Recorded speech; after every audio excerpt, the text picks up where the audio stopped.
Ry malagasy havana igadina tsy hoela ny asaramanitra dia ny fahenina roapolo jiona fety ny fahaleovantena pirenena sy foloalindahy.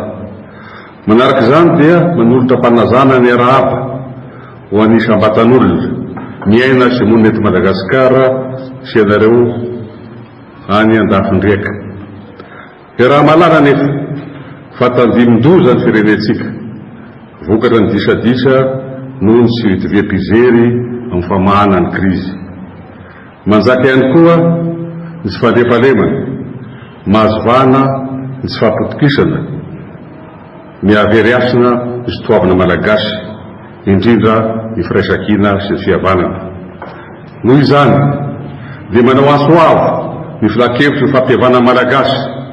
Voalohany, miantso ny vahoaka malagasy ho tono sy tsy ravoravo-tanana ary hanamafy hatrany ny firaisan-kina sy ny fihavanana.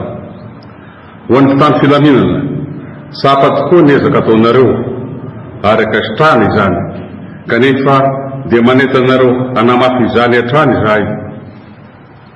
Ho ny androm-panjakana sy ireo mpitondra isam-baratongany dia manainga anareo hiara-mientana amin'ny famahana ny krizy. Ho anareo mpanao politika dia manentana anareo hampandefitra ny am-po manokana ka hibanjina ny hatrany ny tombosoa ambony firenena sy ny fiandrianana.